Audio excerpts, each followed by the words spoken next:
No sé si podemos empezar ya, Elizabeth.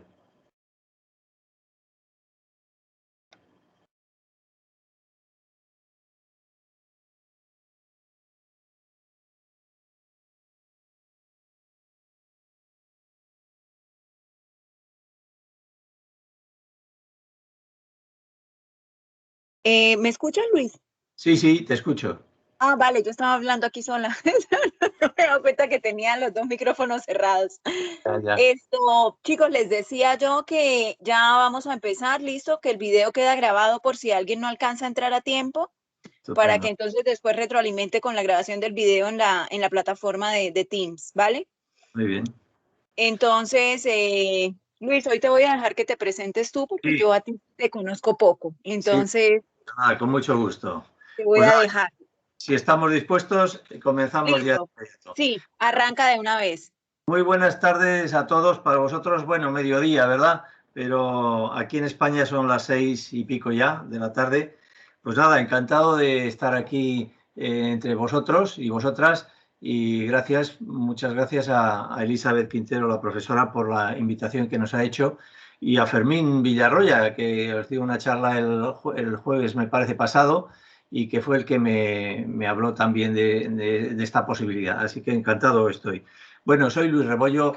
Muy brevemente, soy un profesor ya jubilado como Fermín, profesor emérito de la Universidad de Alcalá de Henares, de allá donde se entrega todos los años el premio Cervantes, y muchos latinoamericanos lo han recibido, desde luego, eh, año tras año. Bien, soy especialista en aguas subterráneas, como Fermín también, y nos formamos juntos ambos hace ya muchos años. Y bueno, he impartido docencia durante 40 años en esta universidad. También estuve 2 años previamente en la Complutense. Y, y bueno, muchos de ellos, más de la mitad, ha sido en la Facultad de Ciencias Ambientales, precisamente. No ingeniería ambiental, pero sí ciencias ambientales, impartiendo pues asignaturas como hidrología, hidrogeología, geología, etcétera. Soy geólogo, ¿eh?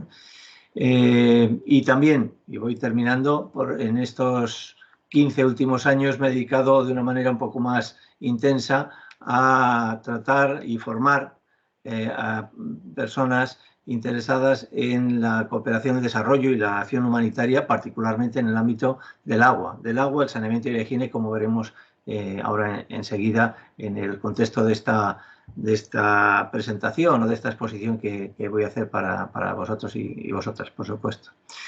Dicho eso, eso es lo principal, ¿eh? Por lo demás, soy una persona afortunada que he trabajado toda mi vida con chicos y chicas jóvenes, dispuestos siempre a recibir y a aportar también, y he aprendido mucho de los jóvenes. Espero también que ellos hayan podido aprender algo de lo que yo haya podido aportar.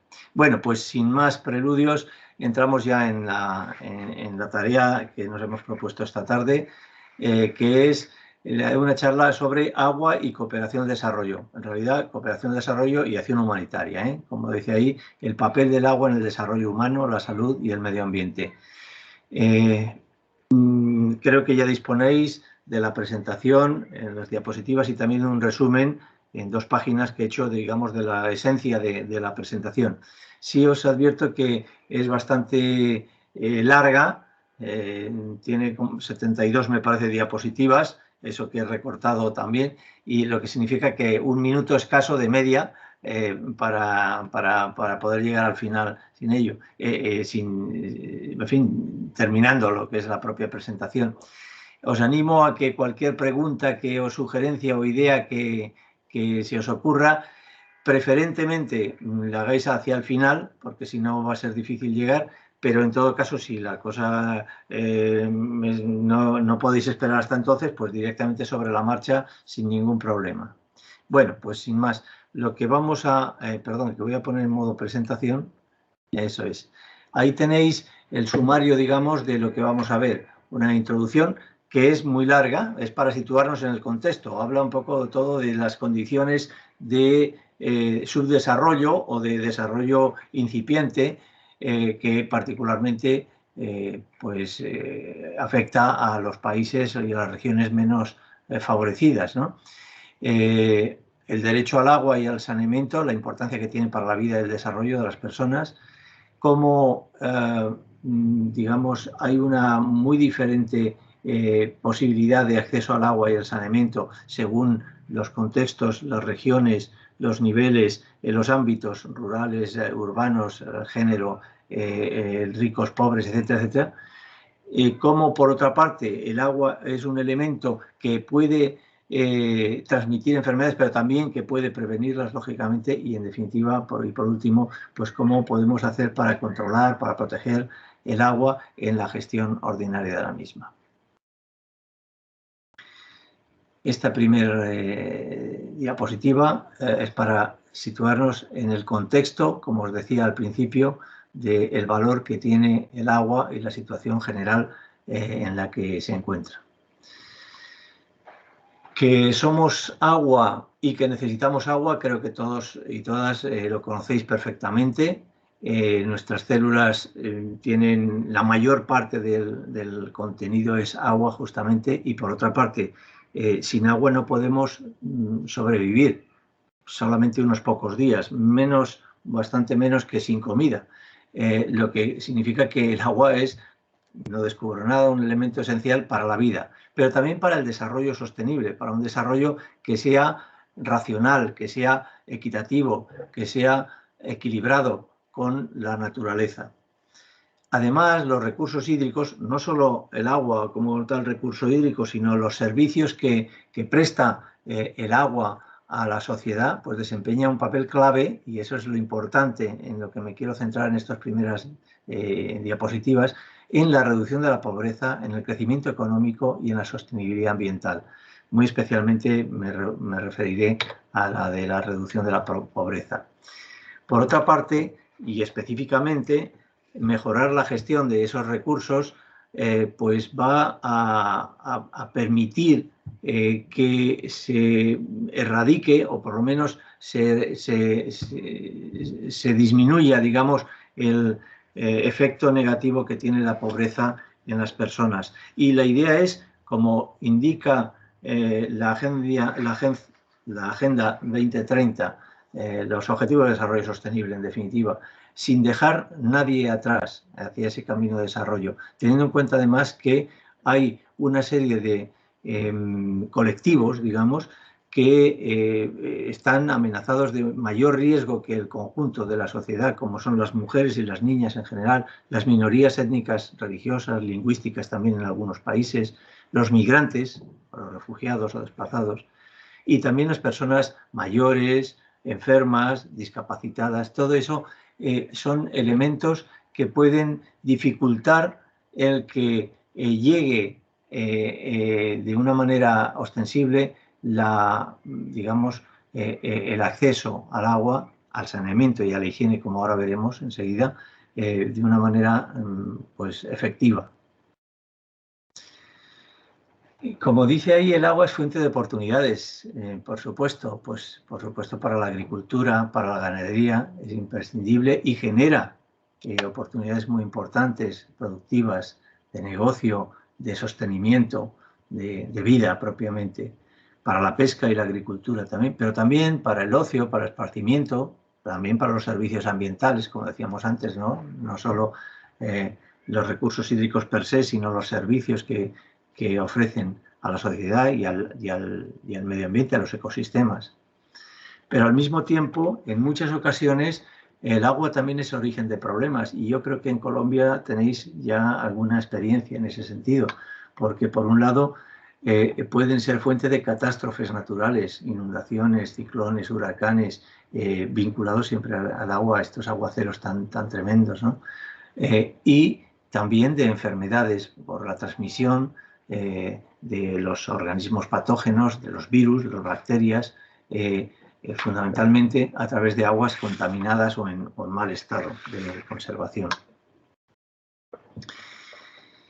Si nos lo planteamos desde el punto de vista del desarrollo humano específicamente, el agua, el acceso al agua, al saneamiento, a la higiene, son importantes y trascendentales, diríamos, para la salud y con el medio ambiente, también vinculado a ello, junto con la educación, los ingresos y un montón de aspectos que no vamos a entrar, forman parte de ese desarrollo. Si falla alguno de estos elementos, muy especialmente en lo que a nosotros se refiere en este momento, agua, saneamiento, higiene, la salud, el medio ambiente y, por ende, lo vamos a ver más tarde, la educación, los ingresos y algunos otros aspectos, por supuesto los recursos, etcétera, van a verse afectados, van a verse mermados y en definitiva el desarrollo va a quedar comprometido.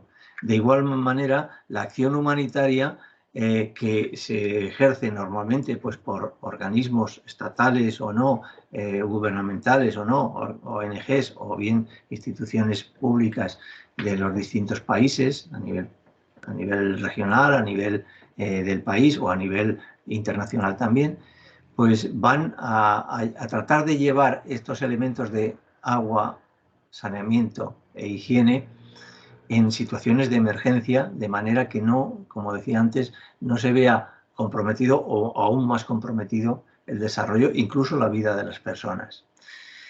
Como dije aquí, son esenciales no solo para los, digamos, para el medio ambiente, sino para la propia salud, ¿no? Y la prosperidad económica. Quede claro desde el primer momento que la relación que existe entre el agua y el desarrollo o la prosperidad, si queréis, para que sea eficaz y eficiente, es necesario que además de ese acceso a agua, decimos ahí salubre, potable, si lo queréis entender así, pues además haya una iniciativa importante en el acceso al saneamiento, es decir, a la evacuación de las aguas residuales, las aguas pluviales, de las excretas particularmente, ¿no? Fundamentalmente la orina, las heces humanas y también de los animales, los restos de basuras, etcétera, etcétera. Y prácticas de higiene personal y comunitaria, en muchos casos, que sean adecuadas por parte de los beneficiarios, porque si no, con el simple acceso al agua no resolvemos, como veremos hacia el final de la presentación, no resolveremos el conjunto de situaciones que requieren de estos accesos, porque un suministro más o menos adecuado de agua, si no viene acompañado de estos otros dos elementos, saneamiento e higiene, va a ser ineficaz normalmente. Mirad, de un filósofo, médico y filósofo indio, dice: el saneamiento es una medida física que probablemente ha hecho más por alargar la vida humana que cualquier tipo de droga o cirugía. De manera que es importantísimo incorporar esos elementos, saneamiento e higiene, que no son un fin en sí mismos de los objetivos, digamos, de los proyectos o programas de cooperación al desarrollo o de acción humanitaria en las emergencias. No son en sí una finalidad, sino más bien un medio. Es decir, no se trata de construir pozos, letrinas, repartir kits de higiene, compresas o pañales o lo que quiera que sea, jabón, a los beneficiarios de una determinada situación desfavorecida o desfavorable, sino que lo importante es preservar la salud, la dignidad, la vida, el desarrollo de las personas. Eso a través de una serie de medios como son, entre otros, y de manera muy importante, el acceso al agua, al saneamiento, a la higiene. Van a prevenir la mortalidad, la enfermedad, la desnutrición, etc. Y por eso, tanto en cooperación al desarrollo como en intervenciones en crisis humanitarias, en emergencias, los programas y proyectos que llamamos WASH, de Water, Sanitation and Hygiene, agua, saneamiento y higiene, forman parte de un bloque, de un conjunto que va, por así decirlo, pues de manera unitaria. No tiene sentido solamente hacer el acceso al agua si no has tenido en cuenta el saneamiento y ni tampoco has contemplado pues unos normas educativas, unos programas educativos hacia las prácticas higiénicas razonables por parte de la población. Algunas frases, por ejemplo, de Kofi Annan, ya es secretario desde hace 2 mandatos de la Secretaría General de Naciones Unidas, que hablan de esta importancia que tiene el agua potable, el saneamiento y fundamentalmente también la asistencia sanitaria, por supuesto, frente a las enfermedades. Y mirad, por otro lado, esto está tomado de la publicidad de una de las organizaciones no gubernamentales de las que yo, vamos, soy socio, como tantísima gente. Es una federación internacional, Oxfam, que seguro que conocéis, os suena. También funciona allí en Colombia, conozco a alguna persona. En particular en España se llama Intermón, Oxfam, y de la publicidad, digamos, de la propaganda que hacen ellos, en particular se refería a un caso, vamos, a uno de los proyectos en Chad, dice, llevamos agua limpia a Chad, pero fijaos, por un lado construyen pozos a las comunidades para que no vayan a buscar los lugares estancados, es decir, están trabajando el acceso al agua. Por otra parte, formamos a las personas para que adopten hábitos de higiene que ayuden a erradicar. Eso es promoción de la higiene. Y también promueven que la gente tenga letrinas u otros sistemas de saneamiento que aseguren una cierta adecuación, digamos, en la evacuación de las excretas. Y muy específicamente hay que tener una atención particular hacia llevar estos accesos a las escuelas. Agua, saneamiento, agua potable, agua salubre, saneamiento adecuado y prácticas de higiene para que desde ya pequeños sean capaces de incorporar a su vida ordinaria estos elementos e incluso, en lo que a higiene se refiere, enseñen muchas veces en muchas comunidades, particularmente en África, en Asia, quizá menos en Latinoamérica, pero que ayuden que enseñen a los padres, ¿no? Y las madres en ese tipo de prácticas beneficiosas para la salud. Bueno, pues a pesar de todo esto que estamos diciendo, todavía muchísimas personas en el mundo carecen de agua en cantidad o en la calidad necesarias, apropiadas para las necesidades que se precisan. Y de igual manera, o incluso en peor situación, están muchas veces las posibilidades de acceso a un saneamiento adecuado e incluso a la higiene. Lo veremos hacia el final. Esta es el agua que beben en muchos sitios. Esto es en Mozambique, una chiquita de 14 o 15 años está sacando agua de una charca, más que de una charca, de una poza que han hecho con agua, pues ya veis, que yo no sé si seríamos capaces de beber. Yo, desde luego, en principio parece que se rechaza, ¿verdad? Para que os hagáis una idea, sin entrar en datos pero en fin, a modo de flash, simplemente todavía, en el último informe que es de este año, de los progresos que se han avanzado, digamos, desde el año 2000 hasta 2020 en agua potable en las viviendas, ¿no?, de saneamiento y de higiene, pues todavía 1 de cada 4 personas en el mundo, y estamos hablando de casi 2.000 millones de personas, entonces, todavía no disponen de agua gestionada de manera segura. Luego veremos esto qué significa de manera segura. Y casi la mitad de la población mundial, casi 4.000 millones de personas, careciendo de un saneamiento gestionado de manera segura. No quiere decir que no tuvieran algún sistema, pero como veremos también hacia el final también de la presentación, pues en muchos casos es un saneamiento muy, ¿cómo decir?, provisional, muy pobre, por así decirlo.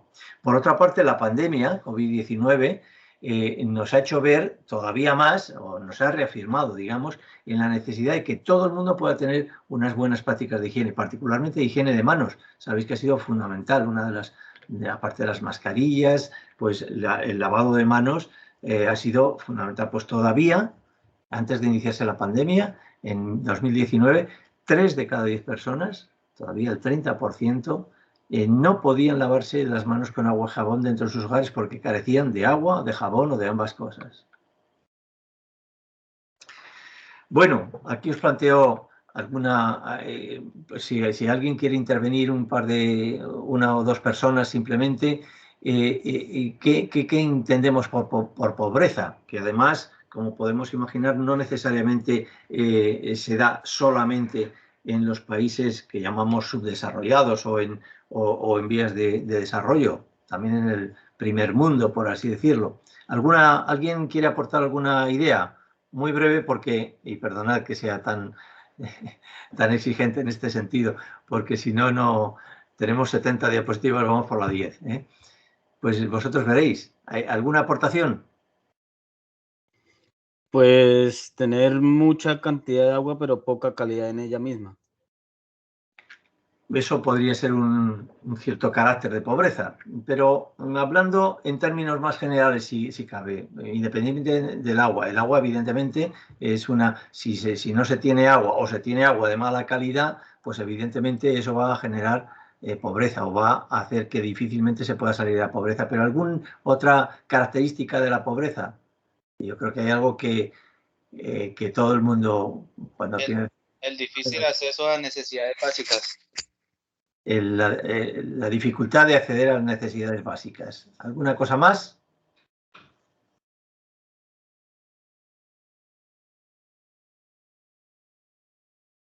Bueno, eso es lo más común, desde luego.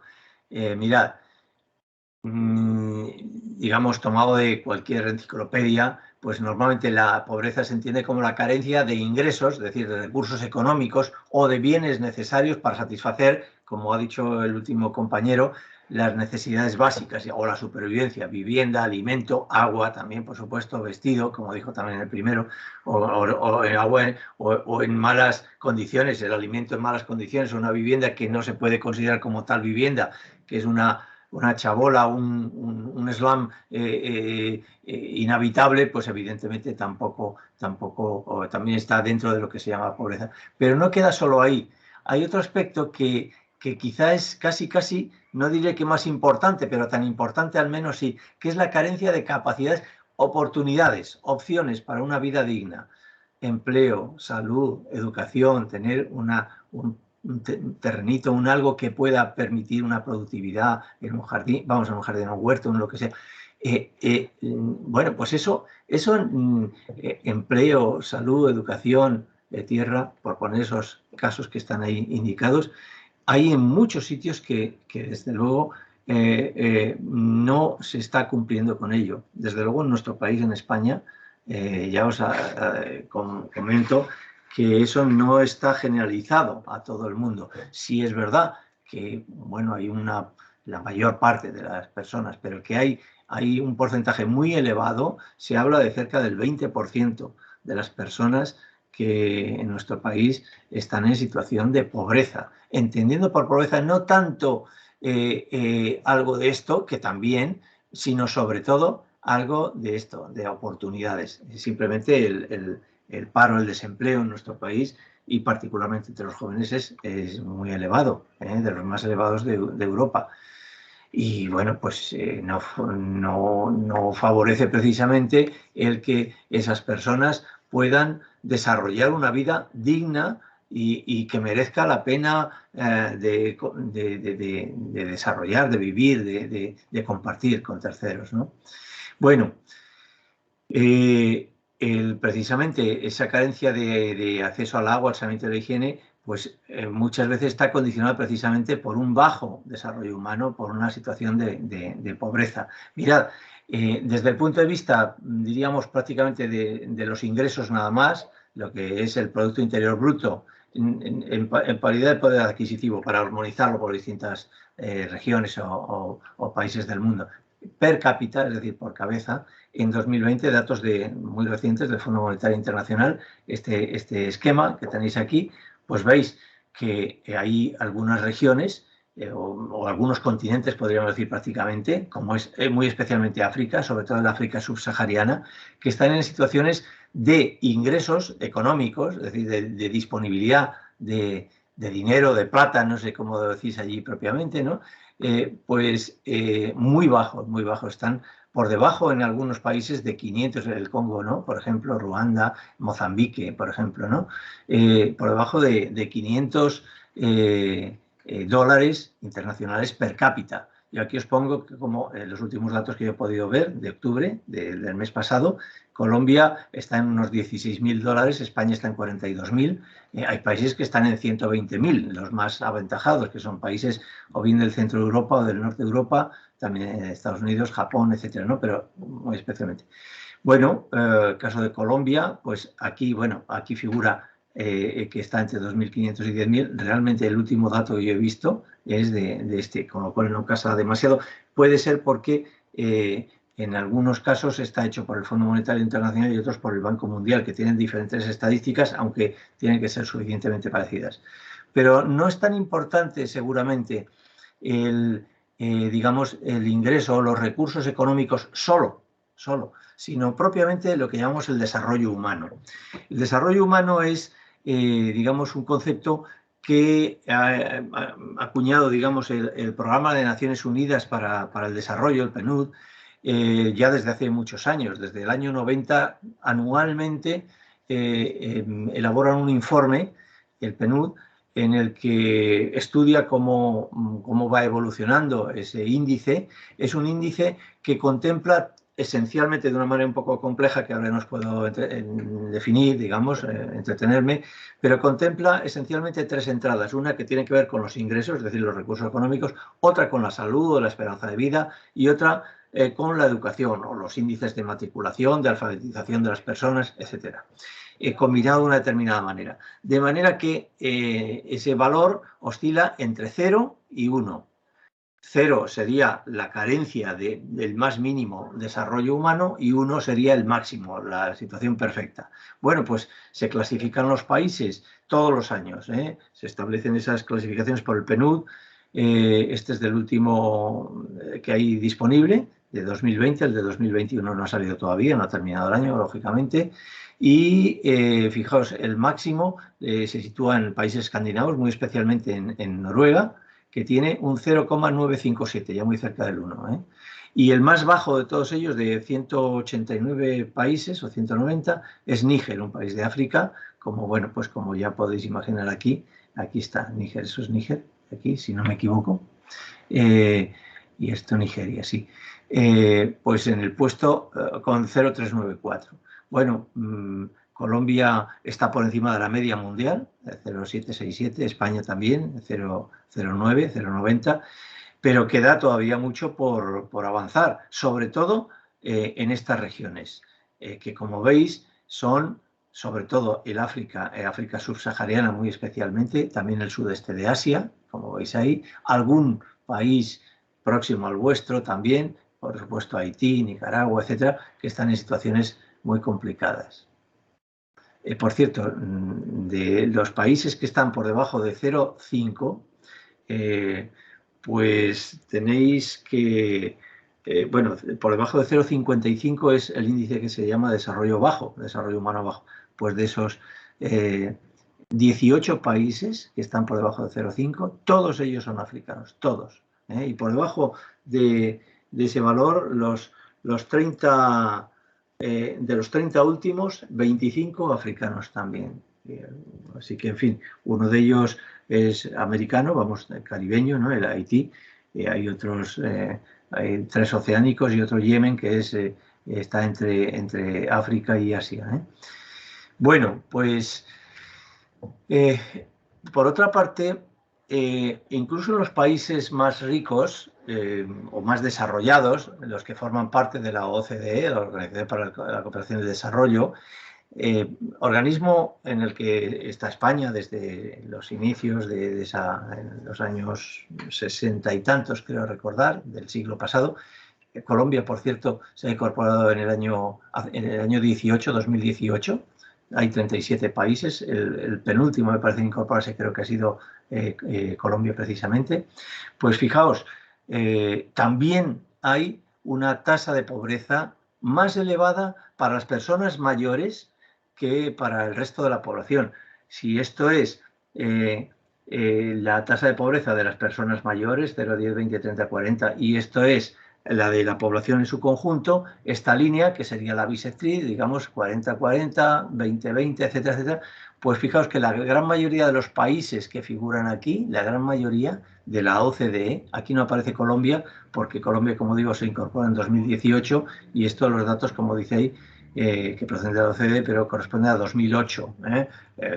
Ya tiene unos años, pero es muy indicativo de la situación, que puede ser hoy día parecida, si no peor, a raíz de la pandemia. Pero bueno, pues fijaos, por ejemplo, España, lo tenéis ahí, pero bueno, en la inmensa mayoría de los países, las personas mayores son más pobres, por así decirlo, que el conjunto de la población, que la media de la población. E igualmente las mujeres, pasa lo mismo, mucho más claramente todavía, la mayor parte de las mujeres tienen más probabilidades de ser pobres que el resto de la población. España también está ahí, de nuevo. De manera que, en definitiva, la pobreza en estos países desarrollados teóricamente, pues parece que tiene rostro de mujer mayor. No solo eso, sino que la pandemia ha hecho que, por lo menos en España, según el último informe que es de este año, de enero, de finales de enero de este año, de Intermon Oxfam, se ha visto que los jóvenes, las mujeres que ya estaban en esa situación, y los inmigrantes han empeorado enormemente su situación y se incorporan, digamos, en mayor medida que el resto de la población a esa pobreza mediana o incluso severa, que en España se considera de menos de 16 euros al día, que a nivel mundial se considera normalmente $2 al día. Pues hay muchísimos países todavía, muchísima población que está por debajo de esos $2 diarios. Tengo que acelerar un poquitín porque si no vamos regular. La COVID ha venido a complicar todavía más las cosas, de manera que incluso muchas situaciones de emergencia no han podido ser atendidas adecuadamente. Yo trabajo en estrecho contacto con muchos antiguos alumnos de un posgrado que al final os lo comento si me da tiempo, precisamente de agua, saneamiento, higiene y cooperación internacional. Todavía ayer, exactamente, una compañera, Laura, arquitecta, ella, que estaba trabajando precisamente en Colombia, no recuerdo, en la zona amazónica de Colombia, en el sureste, ¿no?, de vuestro país, pues acababa de llegar precisamente porque estaba en un programa de cooperación, no era de emergencia humanitaria, pero en fin, sí de cooperación al desarrollo, con una situación que no había podido ser atendida, pues en virtud de esta situación lamentable de la pandemia, ¿no? Pues en las emergencias todavía más complicado ha sido. Pero no solo eso, sino que fijaos, si el desarrollo humano, que desde el año 90, desde el principio del 90, digamos que estaría aquí en el cero, digamos, en el cero quiero decir, digamos, el punto de partida, ¿no? Pues ha ido creciendo paulatinamente, pues cada año, cerca de una centésima, ese valor, pues de cero, por ejemplo, de cero, teníais vosotros, me parece que, vosotros, Colombia, el 0,737, ¿no? Perdón, ese es el mundo, el 0,767, creo recordar. Pues va creciendo pues al 0,768, o ha ido creciendo desde el 0,720 al 0,767. Bueno, pues cada una de esas unidades, de una centésima o de 0,5 milésimas, ¿no?, ha ido creciendo, salvo en algún momento puntual por la crisis financiera mundial que aquí pone. Pues fijaos lo que ha ocurrido en 2020, que ha bajado más de 2 centésimas y media a nivel mundial. Lo que quiere decir que se ha afectado enormemente a los ingresos, a la salud, por supuesto, quizá lo que más, y a la propia educación, porque ha habido muchos chicos, niños, niñas, jóvenes que han quedado sin recibir la educación por la falta de asistencia o de medios para hacerlo de manera telemática o virtual. De manera que la COVID está reforzando ese apartheid viral, ¿no? Solo los ricos tienen acceso a servicios y tratamientos adecuados, y las regiones rurales y pobres son las últimas precisamente en recibir las vacunas. Por otra parte, la COVID no va a desaparecer sin acceso a agua salubre para los que están en una situación vulnerable, como venimos diciendo.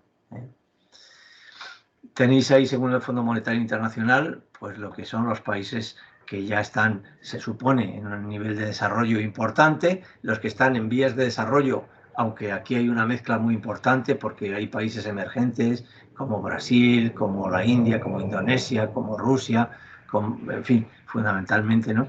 Que están un poco más desarrollados que otros, menos desarrollados. Colombia está bastante más desarrollado que algunos otros países, por ejemplo, de Latinoamérica, sin duda alguna, y por supuesto de Asia y del norte de África. Y luego, especialmente algunos países de África subsahariana, como os he dicho, algún país también como Yemen, como Afganistán, como Myanmar, en fin, en Asia, ¿no? Algunos, Haití también, etcétera, que están en situación de países subdesarrollados. Pero particularmente es que el 90% de la población vive, a pesar de que el mapa no lo parece, vive en el sureste asiático, sobre todo, y en África subsahariana, ¿no? Fundamentalmente por aquí.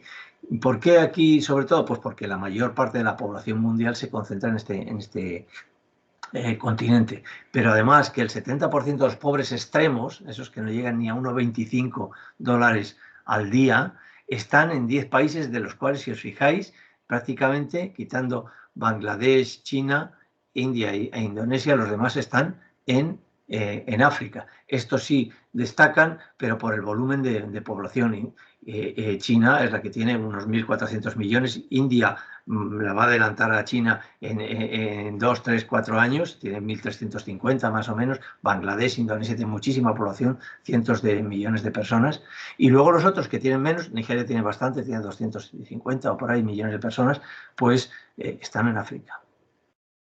Luego ya sabemos dónde debemos dirigir muy especialmente la cooperación internacional, que además en muchos casos coincide justamente con las situaciones de crisis humanitaria. En cuanto hay cualquier mínimo situación, digamos, complicada, ya sea de origen natural, como volcanismo, terremotos, inundaciones, ciclones, etcétera, o afectada por la falta de empatía de los seres humanos, ¿no?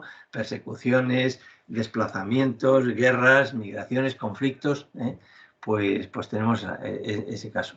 Fijaos cómo el índice de desarrollo humano es importantísimo desde el punto de vista de las oportunidades, desigualdad de capacidades entre las personas en países con diferente nivel de desarrollo humano. Los países que tienen un alto índice de desarrollo humano, como sería el caso, por ejemplo, en este caso, ¿no? de España, o próximos también Colombia, pues de 100 niños nacidos en el año 2000, perdón, estamos aquí, de 100, pues con el desarrollo muy alto, 55 llegarán a la universidad, 44 puede que queden fuera de educación superior, pero van a tener secundaria, primaria, infantil. 1 fallecerá antes de llegar a los 20 años. Comparado con los países de desarrollo humano bajo, menos de 0,55, en vez de llegar 99, tener educación, 55 superior y 44 media o primaria simplemente, aquí es al revés. 3 como máximo llegan a la universidad, 80 pueden tener algún tipo de educación, pero fuera de la superior, y 17 van a morir en el camino antes de llegar a los 20. Por tanto, las capacidades, las posibilidades, también lo dice la esperanza de vida al nacer. En los países de desarrollo muy alto, al nacer, cerca de 80 a nivel mundial. 80 en España se llega un poco más, está cerca de 84 aproximadamente. Ha caído casi un año con la pandemia, pero bueno, entre 83 y 84 años de esperanza de vida al nacer, frente a no llega a 60 en los de índice de desarrollo bajo.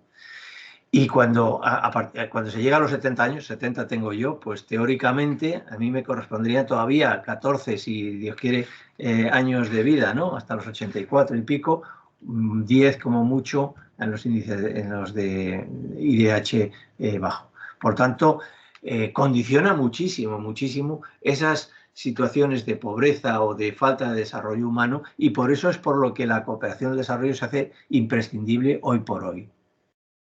Afortunadamente, a pesar de todas estas situaciones, por darle una nota un poco positiva, ¿no? a la evolución de las cosas, pues bueno, algo hemos mejorado, aunque este último año de pandemia o año y medio ha ha dado un pequeño retraso, de un pequeño bajón, ¿no? Pero con carácter general, la esperanza de vida continúa aumentando para el conjunto de la población de los distintos continentes. La mortalidad infantil ha decrecido sensiblemente a partir de este siglo, del siglo pasado, quiero decir, fundamentalmente, sobre todo con los antibióticos, los tratamientos e incluso los recursos, la distribución, más bien, de los recursos económicos también ha mejorado sensiblemente. Dentro de esta es la línea de pobreza de $2 diarios, $2. Bueno, pues en 1800 todo el mundo estaba por ahí debajo y aunque estaban más o menos aproximados, todavía Asia y la región del Pacífico eran más volumen de personas, pues se evolucionó muy desfavorablemente. Como veis, quedó una bolsa importantísima de pobreza, sobre todo en Asia, también en África, pero en fin, y ha mejorado el conjunto, aunque sigue habiendo mucha población, la mayor parte de la población pobre, pero ya está por encima del umbral de la pobreza severa, al menos, ¿no? Sigue estando en Asia y también en África, también, bueno, en América Latina, fundamentalmente, dicen Norte y Sudamérica, pero en fin, pues bueno. Pero ya está mucho más agrupada que sobre todo hace 30 años simplemente, o 40 años, ¿no? De todas maneras, y para ir terminando estas cuestiones de contexto, y todavía, y perdonad que me esté entreteniendo quizá demasiado, a ver si luego pasamos más rápidamente las diapositivas, veis aquí en estas rectas de regresión que indican un poco cómo hay una relación muy manifiesta, con una cierta dispersión en todos los casos, ¿no? Pero una relación bastante manifiesta entre pobreza y agua, y acceso al agua. Cuanta más población hacia la derecha, ¿no? Esté por debajo del índice de pobreza, menos de $2 diarios, menor cobertura de agua, menor acceso al agua potable tienen. Y al saneamiento todavía mucho peor. Como veis, el saneamiento es mucho más bajo en la población más pobre, se reduce muchísimo más todavía que el acceso al agua. En cuanto al desarrollo pasa lo mismo. El desarrollo humano es bastante más bajo en aquellas regiones, en aquellos países que tienen baja cobertura de agua, o al revés, si lo queréis considerar. Cuando se tiene bajo índice de desarrollo humano, pues hay menos cobertura de abastecimiento, o con menos cobertura de abastecimiento, menor, como lo veáis, da igual en un sentido que en otro. Y lo mismo, pero más exagerado todavía, aunque mucha más dispersión también, con el saneamiento. Bueno, y centrarnos ya un poquitín más en el agua, en ese contexto general, ¿qué entendemos por recurso y qué significado le damos al término renovable? ¿Qué dificultades, digo yo ahí, presenta la gestión del agua? Desde el punto de vista de la naturaleza, no luego lo que es propiamente, digamos, la administración o la planificación hidráulica, etcétera, sino desde el punto de vista natural. ¿Alguien se atreve a dar alguna opinión? Breve también, sí, y disculpadme que sea tan exigente como decía antes. ¿Qué entendemos por recurso? Y específicamente por recurso renovable. Eso seguro que lo habéis trabajado hoy mucho. Recurso es algo que podemos encontrar en el medio ambiente, ¿no? Sí, bueno, puede ser. Y que, si es un sea renovable, sí, que se puede regenerar a partir después de alguna función cumplida. Bueno, podría ser. ¿Y alguna dificultad que encontréis en el agua? ¿Entendemos que el agua es un recurso? ¿Entendemos que el agua es un recurso renovable o no? Y si lo es o no lo es, ¿qué problemas puede presentar para digamos, que pueda llegar a todo el mundo? Desde el punto de vista natural, no ya de la gestión, que eso ya es la mano del hombre.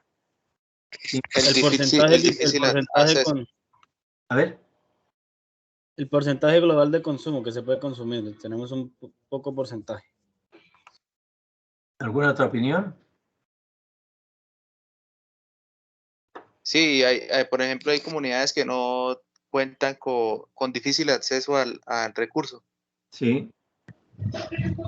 Dependiendo de dependiendo del lugar donde se encuentre uno, pues es más difícil el acceso al agua, ¿no? Por ejemplo, nosotros acá contamos con varias fuentes hídricas, a diferencia de otros países del mundo.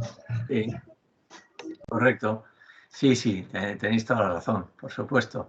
Mirad, yo aquí lo he resumido de esta manera, ¿no? Llamamos al agua recurso hídrico porque es el elemento o el producto natural al que se puede recurrir, por eso se dice recurso, porque se puede recurrir para su uso o su consumo, que en algunos casos es uso y consumo y en otros es simplemente uso, ¿no? También hay que tener en cuenta que una gota de agua no tiene el mismo valor ni económico, ni cultural, ni social, ni religioso en los distintos contextos o situaciones, ¿eh? Por ejemplo, fijaos, ya lo sabéis, los hindúes, por ejemplo, ¿no? Pues tienen, y también digamos, en la religión católica, vamos, en el cristianismo, también el agua tiene un valor particular, quizá más allá, por supuesto, del económico, del cultural, ¿no? Por supuesto, del social, ¿no? El ciclo hidrológico, ya lo sabéis, el ciclo del agua, lo conocéis perfectamente, y además está en la asignatura de hidrología, y eso además se estudia desde la educación infantil prácticamente, ¿no? Propicia la renovación del agua que está presente en la hidrosfera. Por tanto, en principio parece que sí es un recurso natural renovable, ¿no? Con carácter general. Ahora bien, sí es cierto que la disponibilidad de agua está condicionada a la irregularidad, tanto en el espacio como en el tiempo. Y, ojo, digo ahí, con el cambio climático, porque eso está haciendo cambiar los patrones de disponibilidad de agua por parte de la naturaleza, debido esencialmente a la actividad humana. Seguramente no solo, pero desde luego de manera muy importante por la actividad humana, ¿no? De forma que en algunos casos, en muchos casos incluso, y en determinados momentos que pueden ser muy prolongados de meses, incluso en algunos casos de años, existen gravísimos problemas de escasez de agua, incluso para cubrir las necesidades más básicas, más elementales de las personas, ¿eh?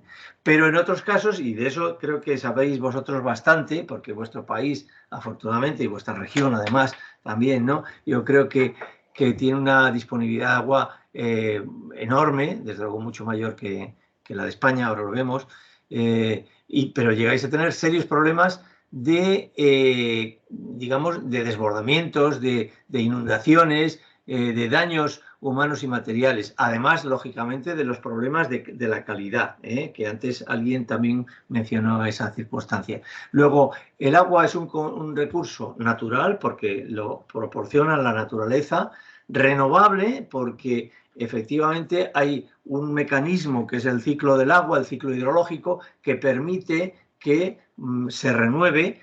También, por supuesto, digamos, la intervención humana, una vez que se ha utilizado esa agua, puede hacer que se regenere o que pueda ser reutilizable en algunos casos, y en otros simplemente es usada simplemente y no consumida, ¿eh?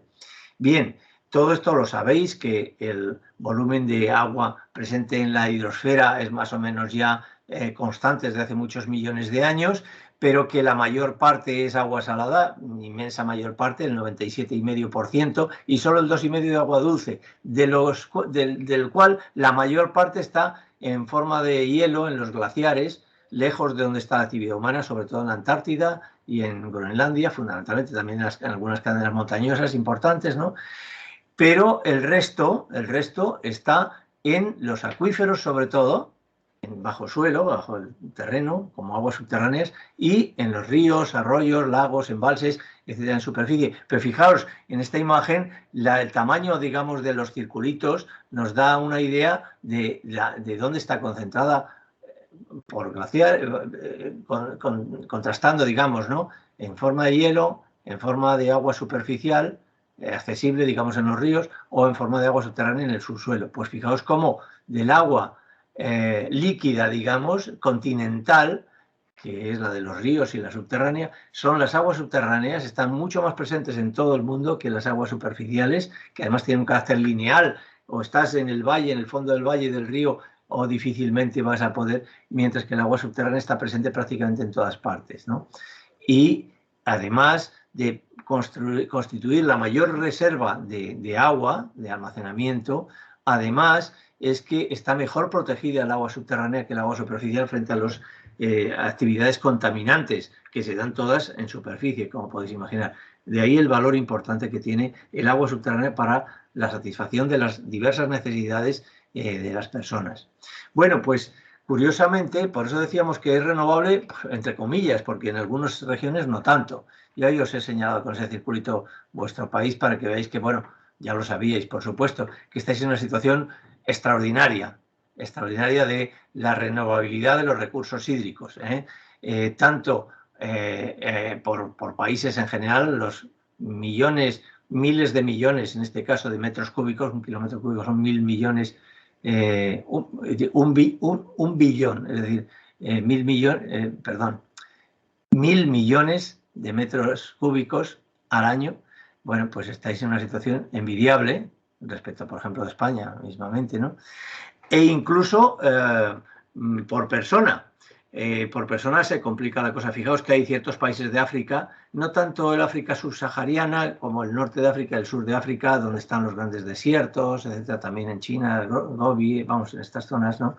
Y en algunos otros, pero en fin, las zonas más o menos áridas. Pero aparte de eso, es que ya cuando mezclamos esto con las personas, porque claro, fijaos, por ejemplo, China o buena parte del sur de Asia, la India también, ¿no? Indonesia, etcétera, pues tienen mucha agua disponible, pues como vosotros prácticamente, están ahí entre 1000 y 5000 kilómetros cúbicos por año y por país, ¿no? Sin embargo, claro, en función de la población, pues ya la situación es diferente, Por ejemplo, ahí tenéis, antes de eso, cómo, lo tenía por aquí apuntado, que lo he estado mirando, vuestro país es muy rico en agua, porque estáis en una situación, pues fijaos por aquí, lo tenía a ver por algún sitio, os lo digo enseguida.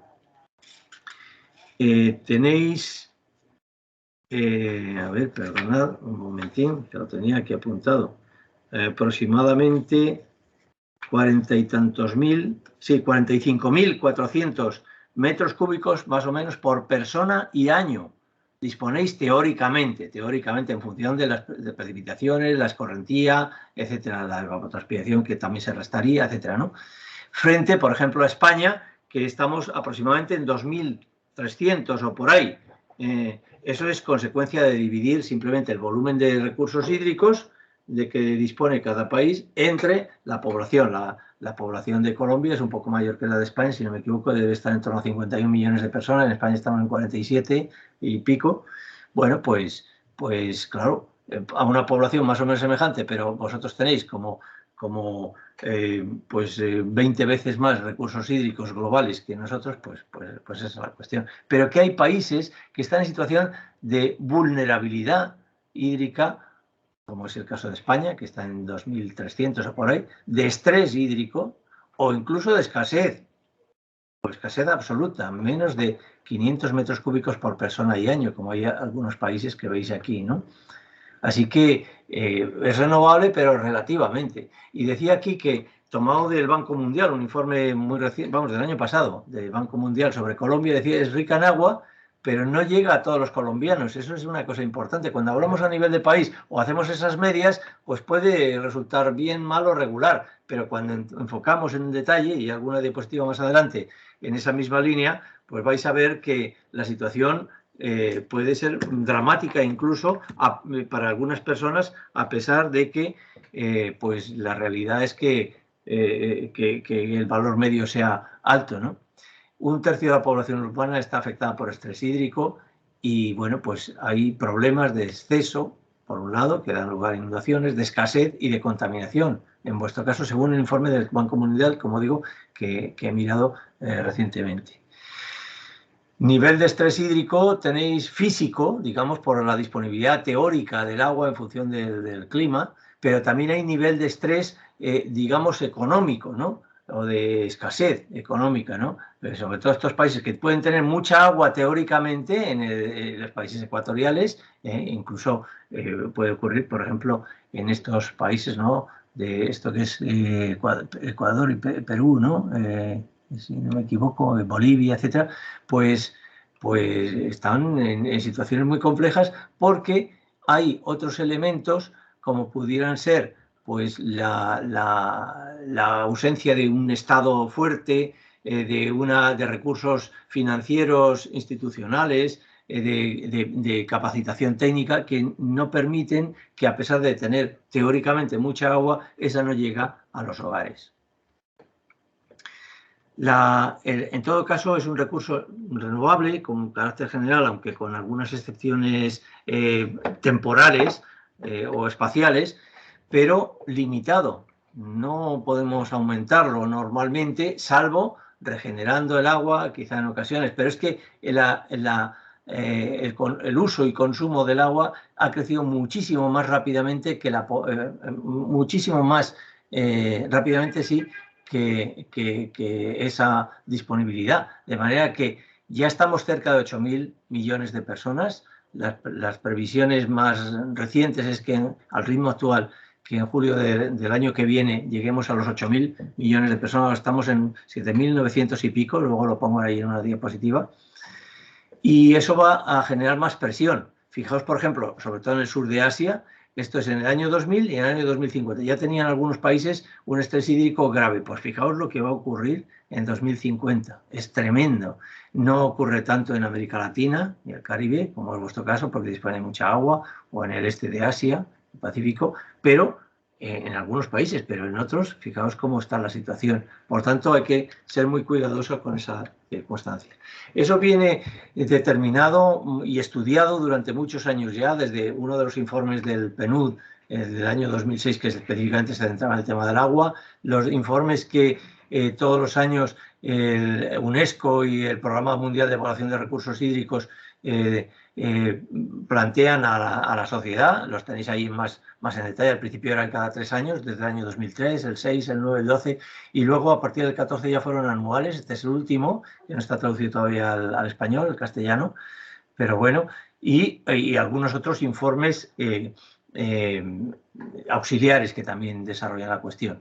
Este es el último informe, no es del PNUD, es de UNICEF y de la Organización Mundial de la Salud, que ha hecho, del que yo he sacado la mayor parte de los datos que vienen a continuación, que van a ser figuras que yo voy a ir pasando bastante rápidamente, porque si no, no llegamos.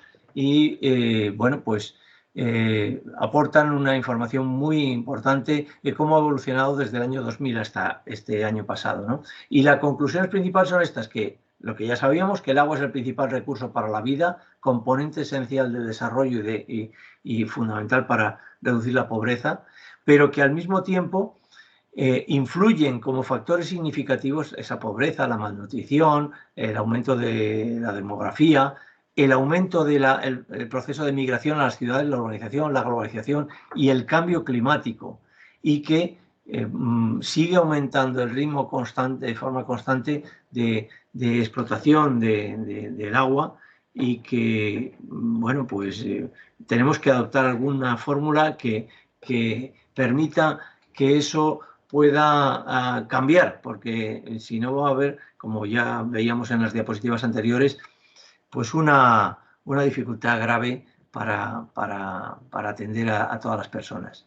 Por tanto, y resumiendo, teniendo en cuenta la evolución de la población, que estamos ya por aquí, bueno, y esta predicción, que es del año 17, fijaos, ya situaba en el 2025 los 8.000 millones, y la última que yo he consultado de hace unos días, pues mirad, hoy mismo estamos en 7.938 millones de personas, ¿eh? O sea, ya estamos casi en los 8.000 y estamos en el año finales del 21. En julio del 22, a este ritmo, llegamos. O sea que esta se queda corta. Bueno, fijaos que es que además la mayor parte del crecimiento, la práctica totalidad del crecimiento, puesto que ya se ha estancado casi en las regiones más desarrolladas, pues va a ser por países en desarrollo, que son los que necesitan cada vez más agua, precisamente. O sea que la situación es complicada, y sin embargo el total de agua en el planeta es el mismo desde hace muchísimo tiempo, o sea que tenemos que tener cuidado. Y muy especialmente hay que tener atención al crecimiento en África.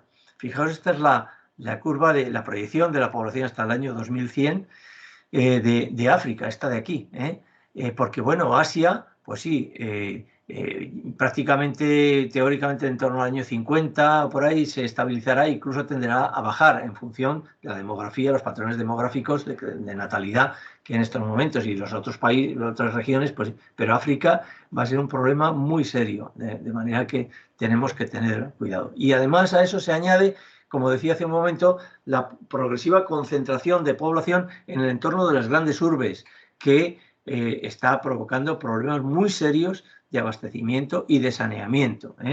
Fijaos que, bueno, particularmente en Asia y África, pero en todas los, tenéis ahí la leyenda con las distintas regiones, para 2050, fijaos cómo estará la situación urbana. Es decir, si en 2050 estamos hablando que posiblemente estemos cerca de 10.000 millones de personas, pues 6.000 y pico, o sea, más del 60% estará en grandes ciudades.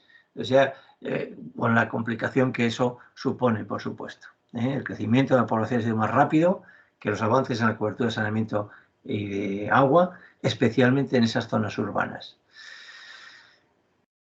Por tanto, tenemos que cambiar un poco la forma de enfocar la gestión del agua hacia lo que se llama una nueva cultura del agua, que considera esta como un recurso limitado, finito, limitado y frágil, que es necesario cuidar. Los conflictos o problemas van a derivar fundamentalmente del aumento del consumo o del uso y también del deterioro de la calidad. Y las soluciones son o bien incrementar la oferta, que no es fácil, hombre, se puede hacer aumentando embalses, trasvases, que no es lo más recomendable, mejor aún regeneración del agua, desalación, en algunos casos, en zonas litorales, reciclado, etcétera. O sobre todo reducción o regulación de la demanda. De eso creo que ya os habló Fermín, un poco sobre pues del agua azul en particular, ¿no? Del riego con goteo y todas esas cosas, ¿no? De cómo pues hay que hacer una gestión mucho más racional, equitativa y sostenible del agua. No insisto sobre ello, ¿no? A modo de mal ejemplo tenéis aquí el caso del lago Aral en Asia Central, como en unos pocos años, en 30 a 40 años menos, pues ha pasado al 10% de la superficie y del volumen de agua, mucho menos todavía. Y poblaciones como la ciudad esta de Aralsk, que estaba a la orilla, se ha quedado ahora a 100 kilómetros de distancia de donde está todavía la zona del lago.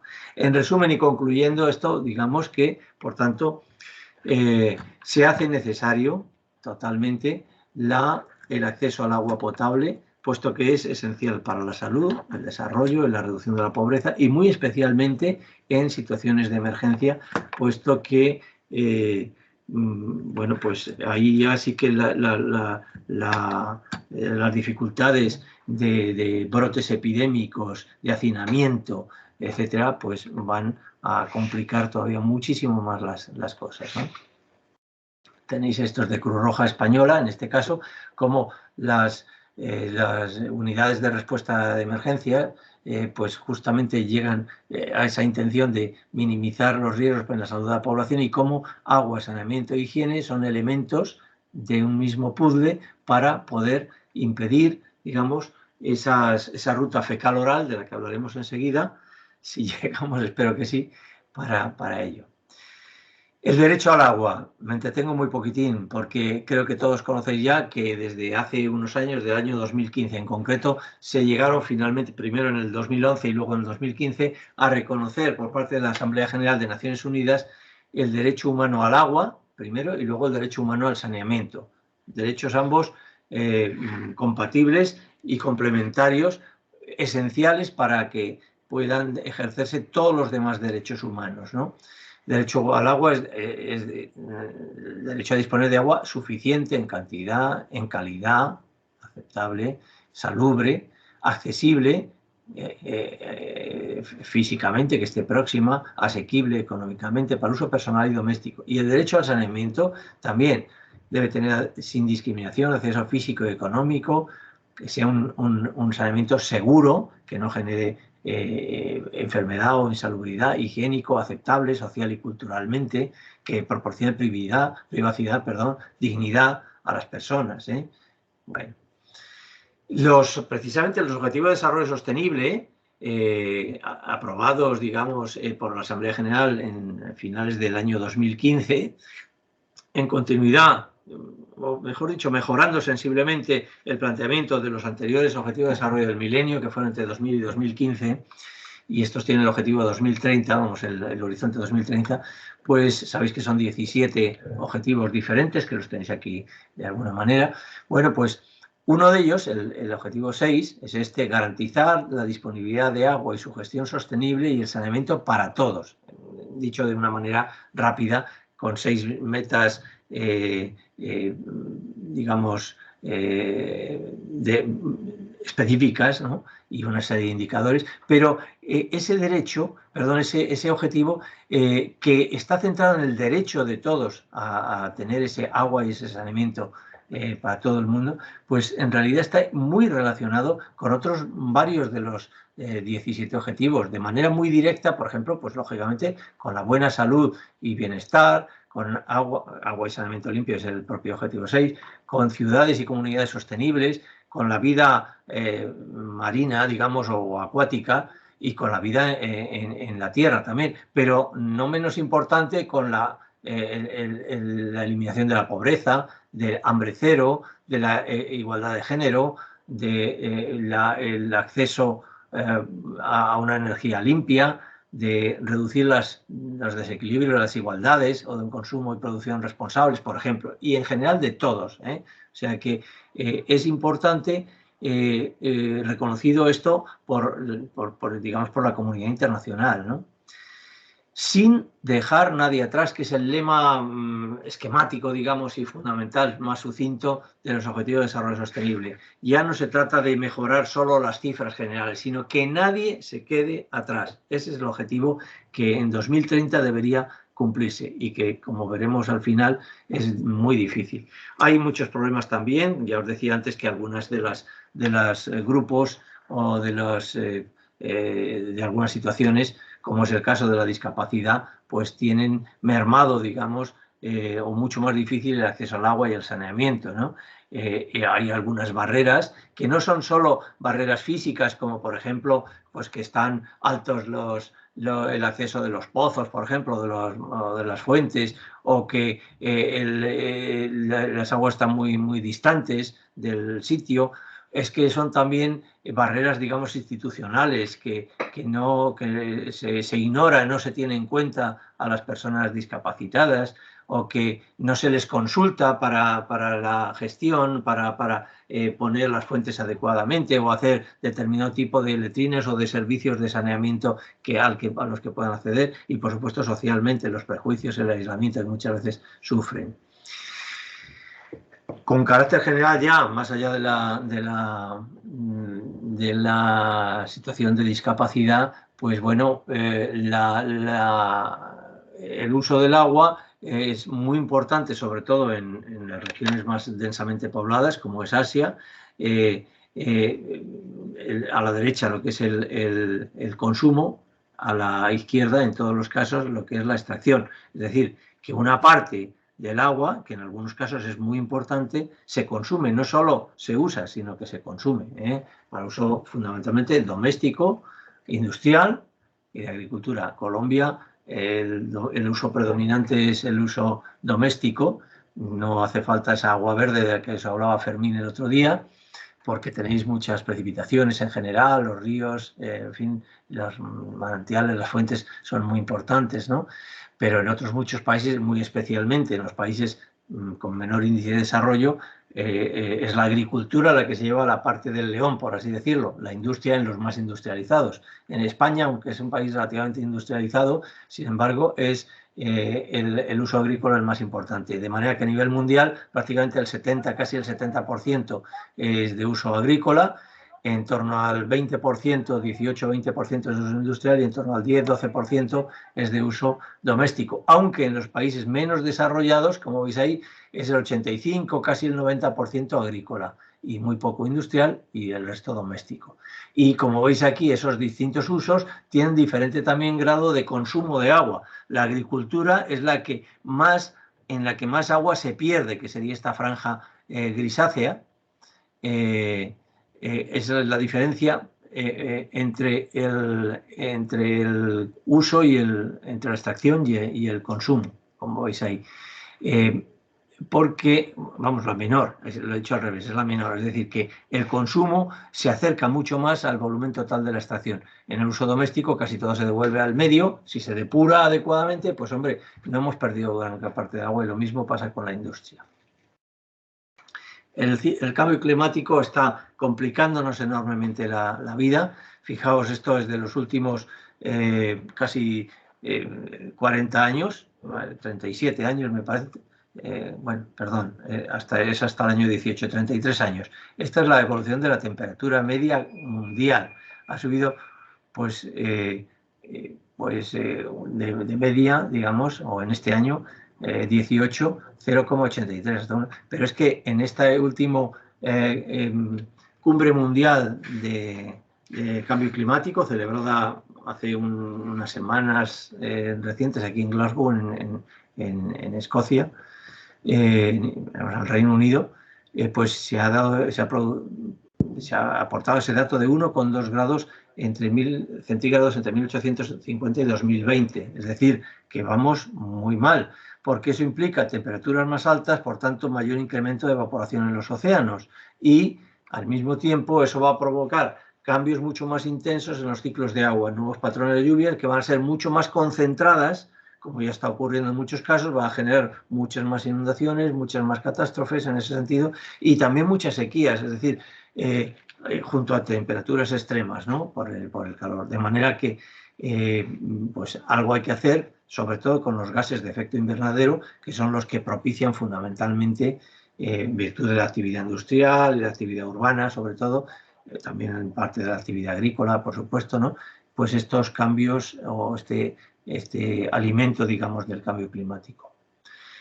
Pero también catástrofes, como digo, que son las inundaciones en un sentido y en sentido contrario las sequías. Vuestro país es de los que está más afectado, desde luego. Uy, perdón, estoy señalando África aquí, Colombia, ¿no? Por inundaciones, lo conocéis bien, también en algunos casos por algunas sequías, pero en fin, sobre todo por inundaciones, ¿no? De manera que hay que, bueno, pues estar vigilantes en este caso en lo que nos puede afectar como personas, como comunidad, como país, como conjunto de países, y desde el punto de vista de participar, digamos, de una cultura razonable, compatible con la naturaleza, y también desde el punto de vista de la atención humanitaria, es decir, pues dotando de recursos, de medios, de personal técnico también a las organizaciones, instituciones que se ocupen de la cooperación de desarrollo y en este caso específicamente de la asistencia humanitaria. Inundaciones como tan frecuentemente ha ocurrido y como veis aquí del conjunto de los digamos catástrofes naturales que suele haber son las inundaciones en verde las que tienen mayor importancia, incluso también en América Latina, aunque sobre todo, por supuesto, es en Asia donde más y en África subsahariana.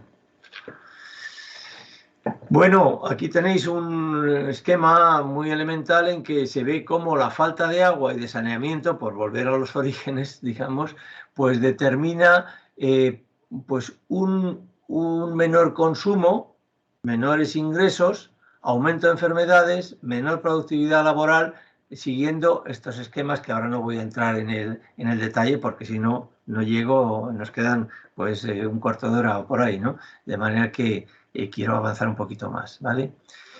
Tenéis aquí puesto, y como os queda para todos las diapositivas y como digo el resumen también, pues los principales efectos que esas dimensiones de la pobreza ligadas a la falta de agua, saneamiento y higiene, como son en la salud, en la educación, en las cuestiones de género, de inclusión social, en el consumo, los ingresos económicos, pues y cómo afecta muy especialmente a las mujeres, puesto que son, sobre todo en África y en América Latina quizá en menor medida, pero también, y en Asia, ¿no? Pero sobre todo en África, como la mayor parte de las mujeres, de las personas que llevan el agua a los hogares son mujeres o niñas más bien, ¿no? Como también La ausencia de un saneamiento mínimamente decente, fijaos, esa letrina ahí en mitad del... Pues bueno, y en este caso todavía puede haber una cierta privacidad, porque hay pues, un cierto ocultamiento, ¿no? Pero en fin, cómo es necesario estas barreras del saneamiento adecuado que rompa ese ciclo, enfermedad, baja productividad, pobreza y por tanto dificultad de tener un saneamiento adecuado que vuelve a ese problema, ¿no?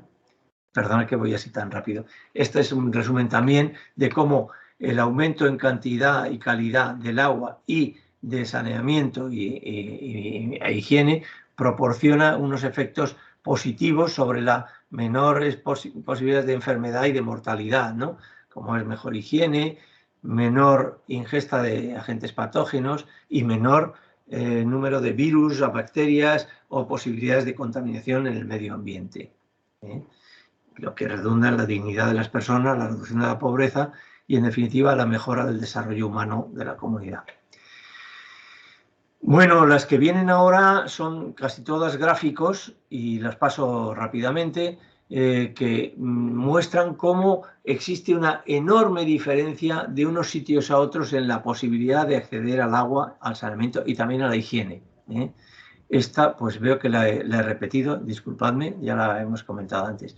Naciones Unidas dice que debe haber al menos 50 litros por persona y día, repartidos más o menos así, 5 en la bebida, 20 para saneamiento, 15 para la higiene y 10 para preparación de alimentos, al menos para que las personas puedan tener un mínimo desarrollo y una vida digna, como decíamos antes. Bueno, pues hay todavía muchísimos países, fijaos, volúmenes de personas con menos de 10, de 20, de 30, de 40, de 50, incluso, bueno, ya por encima de 50, de 100, y sin embargo, estos son millones de personas, más de 1.000, en conjunto más de 2.000 millones de personas que tienen menos de 50 litros. Y sin embargo hay países que tienen más de 500. España mismo pues está en torno a 300. En fin, también hay, las cifras no siempre coinciden de unas instituciones a otras, pero vamos, este sería el límite de 50 y casi todos estos países están por debajo. Casi todos ellos están por debajo de ese mínimo a nivel medio. Estamos hablando a nivel medio, que luego la realidad es mucho más complicada. Y curiosamente, la mayor parte de los países que están por debajo de esos 50, pues resulta que tienen un gasto, aunque el esquema es ya antiguo, pero del año 2004, 2003, 2005, tienen mucho más gastos que en agua y saneamiento, que sería la barrita azul en todos los casos, y que incluso en salud, en gastos militares, ¿no? Eso es un absurdo total, pero ahí está la situación. Cuando hablamos de acceso al agua potable, al saneamiento y a la higiene seguros, estamos hablando para el agua que es agua que esté disponible cuando se necesita, en cantidad y en calidad, es decir, libre de contaminación, y que esté accesible en la vivienda. Eso estamos hablando de gestionado de manera segura. Si no, hablamos de un servicio básico en el que, bueno, puede haber a una distancia pequeña y a un tiempo pequeño, pues una fuente protegida, sea pozo, sea un manantial, etcétera, que podamos disponer. Cuando hablamos de saneamiento gestionado de manera segura, estamos hablando que los excrementos humanos, y la orina también, sean vaciados y tratados fuera del terreno, no en el terreno, que sean eliminados también in situ y que las aguas residuales también se queden fuera. Estamos hablando, por tanto, que no queden ahí encharcadas o, como hemos visto en algunas de las fotos que antes habéis visto que he puesto por aquí, ¿no? Que dan lugar a un montón de enfermedades. Y cuando hablamos de higiene, estamos hablando al menos una disponibilidad en la vivienda de agua y jabón para poderse lavar las manos, o al menos, ¿no? Pues bueno, pues eso, incluso eso carecemos. Fijaos aquí cómo ha evolucionado a nivel mundial desde 2015, cuando terminan los Objetivos de Desarrollo Sostenible y empiezan los de Desarrollo del Milenio. Perdón, al revés, terminan los del desarrollo del milenio, empiezan los sostenibles, la Agenda 2030, y ha mejorado algo a nivel mundial, ya de manera segura del 70 pasamos al 74, pero todavía 1 de cada 4 personas no tiene acceso seguro, a agua segura. Es el caso, por cierto, de Colombia. Pero bueno, todavía hay países mucho más complicados, sobre todo, como siempre, en África y en el sureste de Asia, sobre todo, que incluso ese acceso a nivel mundial, que está en torno al 90%, si estamos considerando, fijaos, 74, 16, 90, el seguro con el básico, ese 90%, pues hay grandes diferencias. Oceanía 57, por ejemplo, dentro de África subsahariana está el 65, pues la isla Reunión, cerca en el Índico, ¿no? Pues está el 100%, pero en República Centroafricana está el 37%. Si tomamos el dato de Uganda, que está en torno al 56%, pues hay diferencias importantes entre el medio urbano y el medio rural. El medio rural no llega ni siquiera a la mitad de la población.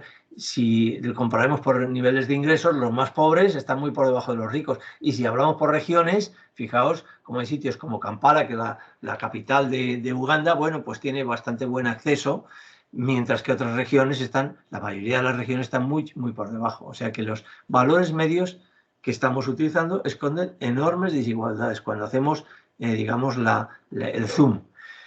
En mayor medida ocurre esto con el saneamiento. El saneamiento está mucho más deficitario todavía que el caso del agua. En condiciones seguras, es un poco más de la mitad mundial, o seguras y básicas, estamos hablando del 78%.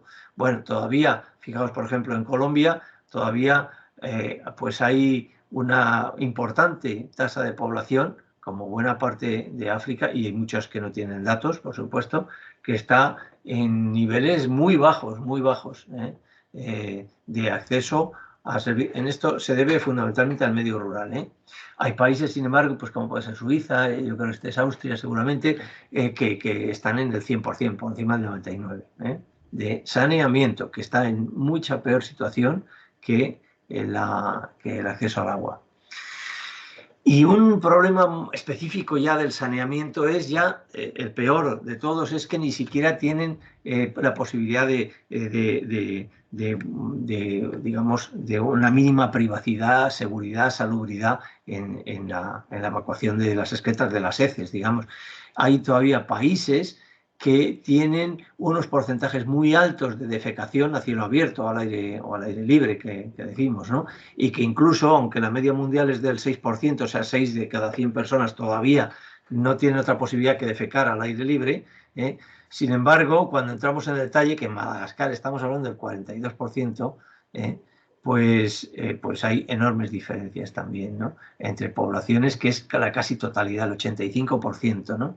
En fin, y cómo o mucho cambian las cosas o no vamos a llegar al 2030, que es el horizonte del Objetivo de Desarrollo Milenio, particularmente ni en África subsahariana ni en Oceanía. O sea que mucho cuidado también con esa situación.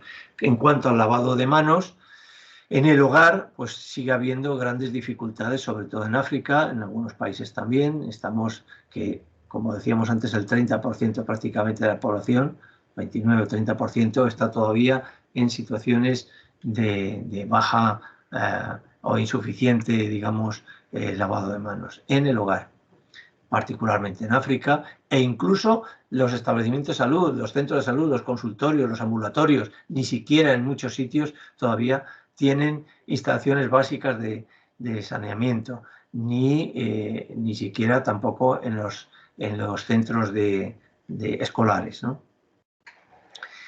Más rápidamente todavía, simplemente, bueno, ahí queda que el agua es capaz, no entro en el detalle porque nos acercamos al final del tiempo disponible, pero que el saneamiento y el acceso al agua han hecho bastante por reducir ese porcentaje importante de enfermedades y muertes debidas a los organismos patógenos que están presentes en el agua. Están presentes fundamentalmente en forma de enfermedades como cólera, gastroenteritis, hepatitis, disentería, tifus, etcétera, por bacterias, virus, algunos parásitos también. Aquí tenéis el nombre de algunos de ellos y la enfermedad que producen, en cuanto a bacterias, y en cuanto a virus, pues los tenéis aquí algunos de ellos, ¿no? Y cómo precisamente la orina, las heces e incluso las aguas grises de lavado, digamos, contienen, pero sobre todo las excretas sólidas, digamos, las heces, ¿no? La caca, para que os entendamos, ¿no? pues tienen muchísimas bacterias, virus, protozoos y parásitos, helmintos, etcétera, que si no las separamos del contacto con las personas van a producir esas enormes dificultades. Algunas, para que lo veáis tranquilamente cuando buenamente podáis, muy sintéticamente, las principales enfermedades vinculadas al agua, transmitidas, como el cólera, por así decirlo, las diarreas, con base en el agua, como por ejemplo la esquistosomiasis, de origen vectorial como la malaria, el dengue, en fin, lo que se llama el paludismo, ¿no? O con escasez de agua, como son pues, los piojos, ¿no? El tracoma, en fin, la sarna, etcétera, etcétera, la falta de higiene, ¿no? Propiamente. En estos esquemas de mapamundis deformados en función de la vulnerabilidad, ¿no? Como es África y en parte Asia las que más sufren las dos enfermedades más típicas vinculadas al agua, que son la malaria o paludismo y el cólera, y las muertes causadas por unos u otros. Y es que simplemente, aparte ya de lo que es la dignidad humana, por cuestiones puramente prácticas, es que el retorno económico, digamos, que produciría la inversión en acceso al agua, al saneamiento adecuados y también a la higiene, sería mucho mayor que la inversión, como decía, ¿no? Bueno, las rutas fecal-oral y cómo eso determina que los proyectos de cooperación de desarrollo busquen fundamentalmente la mejora de salud a través de el acceso a fuentes de agua seguras y mejoras en el saneamiento y específicamente en la emergencia para combatir esos brotes epidémicos que se producen cuando hay este hacinamiento vinculado a los campos de refugiados, de desplazados, etcétera, etcétera. Fijaos cómo la mayor parte de los proyectos dedicados a acción humanitaria están centrados en estos países, digamos, que tienen que ver, ¿no? Y termino esto y sí que os lo voy a dejar ya que lo veáis tranquilamente, cómo el agua, a través de las distintas posibilidades de acceso superficial, lo más indeseable normalmente porque tienen mucha más posibilidad de contaminación y particularmente cuando hay catástrofes son las aguas que están contaminadas siempre, o mejor todavía a través de manantiales o de pozos tradicionales, perforados profundos, ¿no?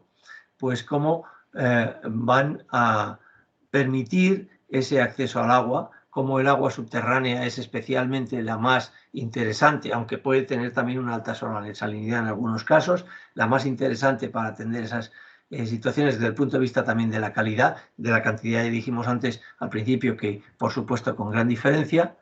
Me tomo 3 minutos más y termino, ¿eh? Como también hay que tener cuidado con la calidad, porque puede estar contaminada, hay que tener mucho cuidado con los riesgos, tanto en el punto de donde se encuentra, sea el pozo, sea el río, sea lo que sea, como en el transporte, como ya en el punto de consumo, almacenaje. Hay que hacer análisis, tanto, digamos, in situ, donde la tomamos, como luego donde se consume, y por supuesto, perdón, los tratamientos o las mejoras a través de pues, actuaciones sobre la propia agua, promoción de la higiene o en el punto de consumo, ¿no? El diagrama F que dicen los americanos, ¿no? F, como veis, casi todos empiezan por F o todas, los elementos como los fluidos, en este caso el agua, las manos, los dedos, las moscas fundamentalmente, los campos, en fin, las aguas estancadas, etcétera, determinan en conjunción con las heces, pues la contaminación de los mismos y a su vez de estos muchas veces con la comida que va a ser ingerida por las personas. Y cómo hay que establecer una serie de barreras de distinto tipo que nos permitan pues eliminar esos elementos y romper este circuito vicioso, este círculo vicioso que provoca tantas enfermedades. No me puedo entretener más sobre ese particular. Aquí tenéis algunos casos reales, ¿no? De cómo, particularmente en las aguas superficiales, están sujetas a pues, muchísimas posibilidades de contaminación por distinto tipo. Lo veis tranquilamente después porque no me puedo entretener ya. Como las letrinas, como mínimo, al menos en el ámbito rural, ¿no? Pueden facilitar el que no contaminemos el agua de los pozos. Si están, los pozos deben estar siempre aguas arriba de las letrinas, ¿no? Pero si están aguas abajo, como es el caso, pues al menos que no lleguen a la zona de saturación, es decir, por encima del nivel freático, o si están, que hay una distancia mínima que el flujo de agua permita la autodepuración de las mismas, ¿no? Y cómo estas letrinas, particularmente dentro de las letrinas que llamamos VIP, que no es de personas importantes, sino es los acrónimos de letrina ventilada, Ventilated Improvement Pit, ¿no? Letrina de fosa que está ventilada, ¿no? Y pues que aquí tenéis el esquema, ¿no? Cómo funciona. Este es digamos, el agujero, digamos, por donde tiene que caer los excrementos, ¿no? Estas son las chimeneas, ahora chimenea o el tubo de ventilación. El calor solar, pues calienta este tubo, calienta el aire dentro del tubo y, por tanto, el aire que entra por aquí entra en contacto con los excrementos y sale por aquí, porque aquí es la única salida que tiene, o la más fácil al menos, como consecuencia de estar caliente y por tanto pesar menos y tender hacia ello. Como las personas cuando entran pues hacen sus necesidades, digamos, pues esos olores son evacuados a través del tubo de ventilación, pero no solo eso, sino que también las moscas, que son elementos vectores que pueden trasladar esas enfermedades, pues se ven atrapadas ahí y ya no salen al exterior. Por tanto, son elementos importantes. Y termino con una mención brevísima hacia si me lo permitís, porque me he pasado ya 5 minutos. ¿Puedo destinar otros 2 o 3 minutos, Elizabeth, o demás?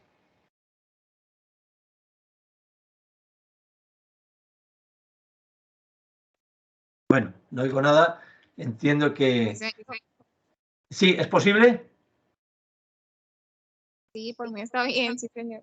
De acuerdo, pues y disculpadme. Voy 2 minutos, me quedan 4 o 5 diapositivas.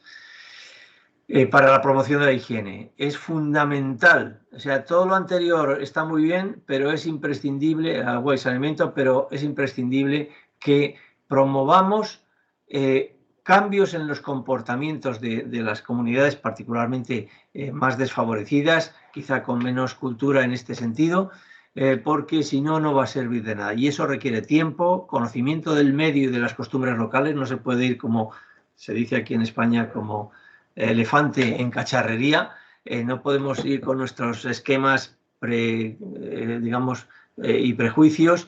Hay que conocer el lugar, las costumbres, la cultura del lugar y trabajar con todos para poder hacer llegar la información adecuada para que los hábitos higiénicos que vamos a tratar de implementar en esa población puedan ser efectivos, ¿no? Lo fundamental, lo más eficaz de toda la higiene es lavarse las manos con agua y jabón, sobre todo.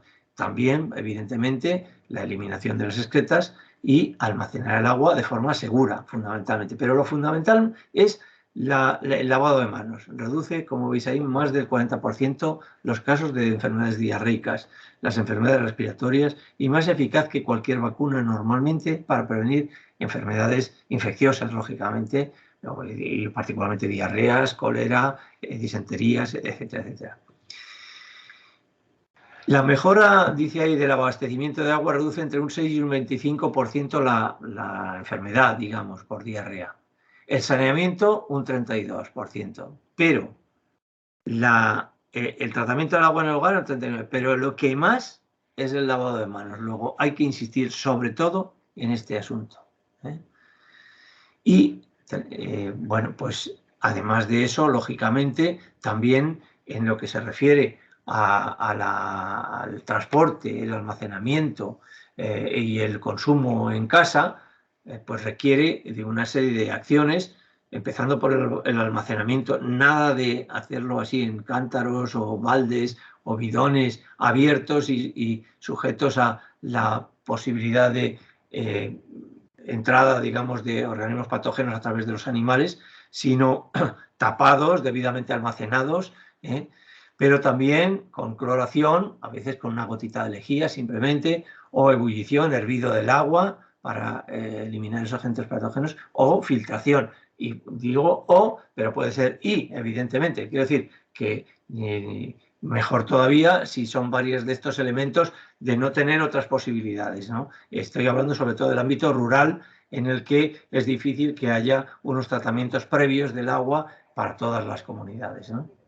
Bien, en conclusión, y aquí sí que termino, como dice ahí, casi lo leemos, garantizar el acceso a los servicios de agua potable, saneamiento e higiene, gestionados de manera segura, que ya sabemos lo que es, aporta muchos beneficios. Por ejemplo, sobre todo, ayuda a combatir la extrema pobreza, mejora la salud de las personas, contribuye a reducir las desigualdades de género, pero también las que se dan entre el medio rural y el urbano, ayuda a conservar el medio ambiente y los ecosistemas, mejora la calidad de los alimentos por los productos agrícolas particularmente. Y además de ello, y si queréis, no digo sobre todo, porque en el fondo en esencia es lo mismo, contribuye a hacer efectivos esos derechos humanos que son universales para todas las personas, de el acceso al agua, el acceso a la higiene, el acceso al saneamiento, por imperativo ético y humanitario, y conforme las dictaminan las resoluciones de Naciones Unidas y más específicamente el objetivo número 6 del desarrollo sostenible. Tenéis aquí algunos documentales, el enlace.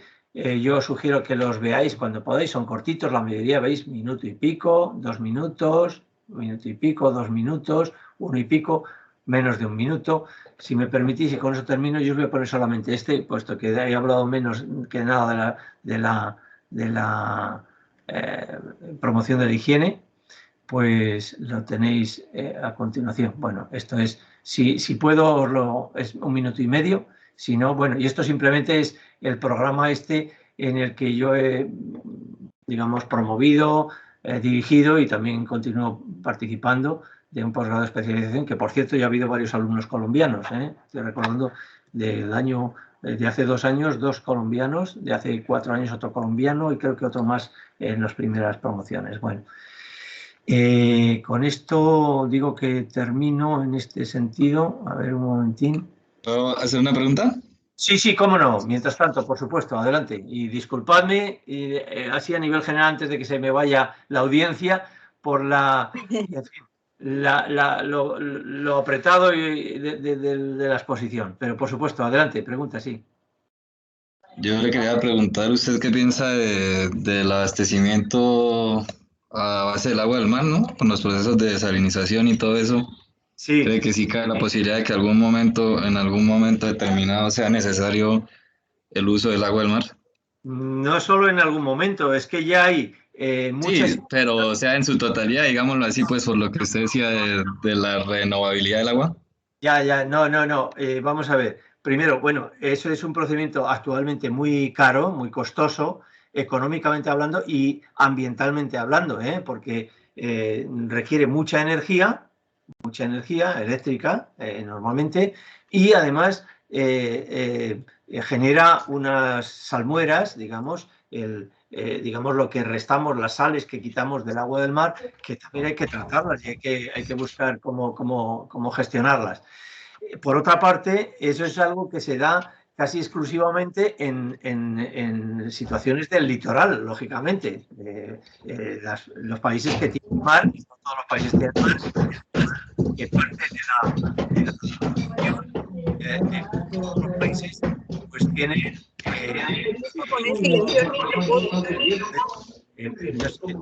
mucho ruido, no sé si me estáis escuchando. Bueno, y digo que en definitiva sí, por supuesto, se están dando casos. Aquí en España hay ya una cierta tradición, por supuesto. Mirad, ahora mismo, con el volcanismo que está viendo, creo que estáis todos al tanto, de la isla de La Palma, en España, una de las Islas Canarias, pues precisamente como ha destrozado muchos de los abastecimientos, en particular sobre todo de los regadíos para las plataneras, ¿no?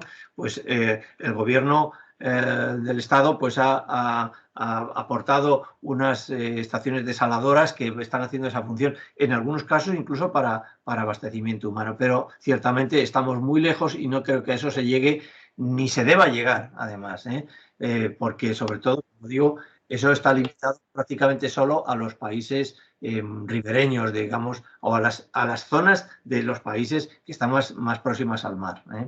Hay algunos países, como es, digamos, los campamentos, vamos, el Sáhara, el antiguo Sáhara español, digamos, ¿no? La población saharaui, que está concentrada en campos de refugiados dentro de Mauritania y que está abastecida solamente prácticamente solo por aguas salobres desaladas.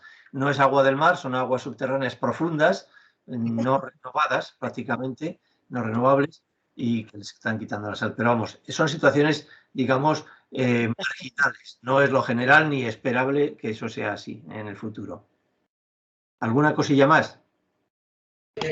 Igual los ecosistemas marinos se ven afectados por eso, ¿no?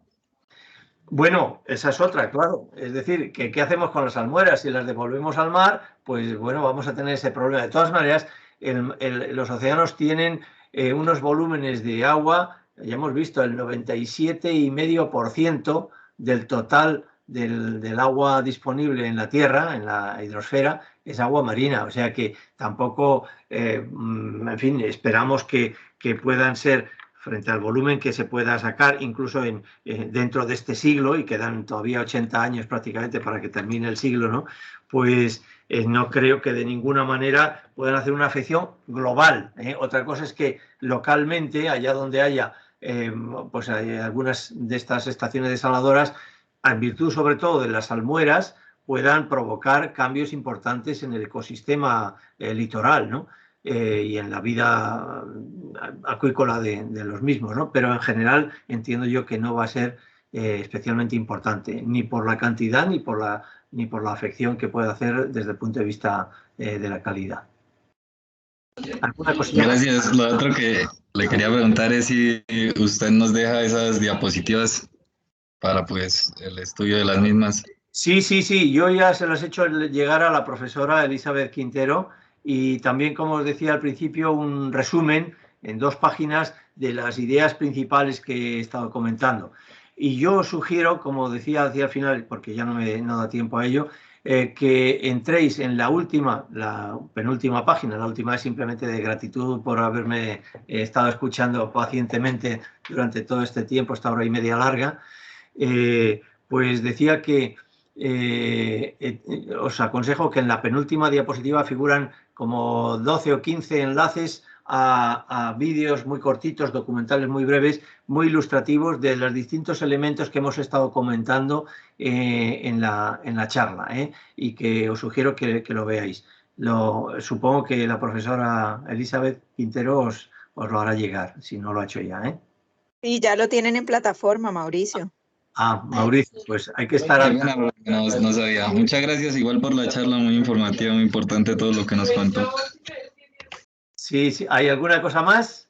Yo quedo a vuestra disposición, pero entiendo que ya me he pasado la hora, como queráis. Chicos, si alguien más quiere preguntar, es el momento.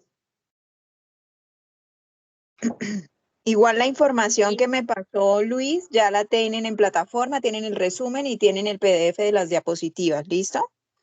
Pues estupendo, En todo caso, también tenéis... Gracias.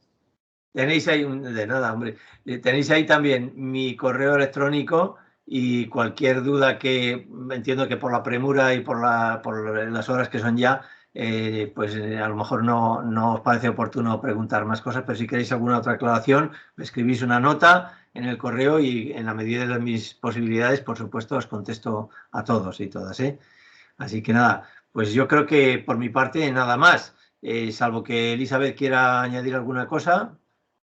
No, de momento no, porque yo los veo en la noche otra vez. Entonces... Ya. Pues nada, pues entonces me despido ya de todos vosotros y vosotras, y os agradezco la paciencia que habéis tenido conmigo. Dispuesto cuando queráis, si están mis posibilidades, por supuesto, pues encantado de poder volver a charlar con vosotros de estos temas que tienen que ver con el agua muy especialmente. Yo lo he centrado aquí, pero por supuesto... donde de lo que puedo aportar quizá un poco más, pues es de la parte más de hidrogeología, como Fermín, ¿no? Aunque Fermín sabe de muchas otras cosas también, pero bueno. Pues nada, gracias a todos y muy especialmente a ti, a Elizabeth, por esta oportunidad. y a vuestra No, disposición. gracias a ti, Luis, porque la charla estuvo muy interesante. Demasiado Son temas que están en boga actualmente. Yo, de hecho, cuando estaba en España, estaba en Ingeniería Sin Fronteras, muy bien. haciendo el tratamiento de agua potable para las comunidades del Sáhara, las que estaban desplazadas. Bien, bien, bien, bien. Entonces, yo les contaba a ellos que estos temas también son importantes, sobre todo para el campo laboral y como experiencia, pues, de vida, ¿no? Sí, sí, Ayudar sí. en este tipo de proyectos. Entonces, sí que me pareció muy importante que lo explicaras y lo hiciste a las mil maravillas y aparte los datos súper actualizados. O sea, Muy bien, Chapo, pues. me alegra mucho de verdad haberte invitado y que Fermín me haya puesto en contacto contigo. Te agradezco millones. Pues nada, estupendo. Y ya Y a sabes, ver si continuamos en contacto para el año que viene y ya lo organizamos un poco más con tiempo y demás. eso es, sabiéndolo con tiempo y bueno, pues quiero decir que tanto Fermín como yo podemos participar, vamos, creo yo, ya veremos el año que viene dónde estamos cada cual, ¿no? Pero con algunas cuestiones a lo mejor más directamente relacionadas, no tan marginales como a lo mejor han podido ser estas, ¿no? Que entiendo que también son útiles, pero bueno, más directamente relacionadas con el contenido específico de la asignatura. Así que como cuando quieras, estamos a tu disposición, ¿eh? Vale, Así, muchísimas gracias, Luis.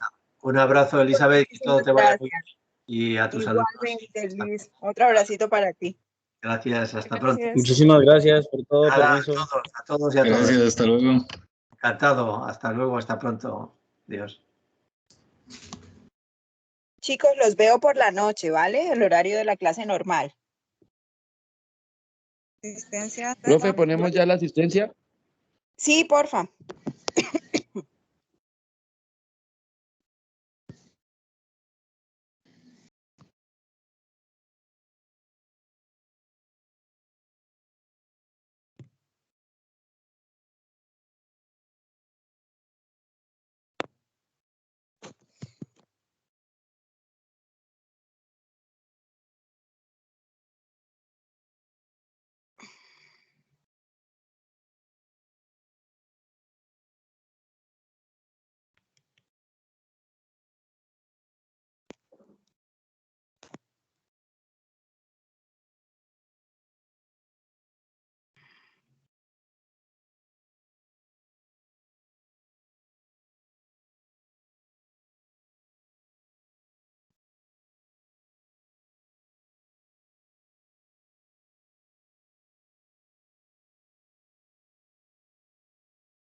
A ver.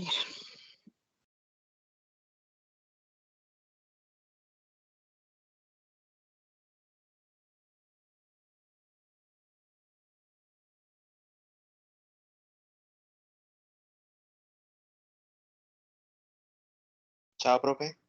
Chao, chicos, que estén bien. Nos vemos en la noche. Vale, profe.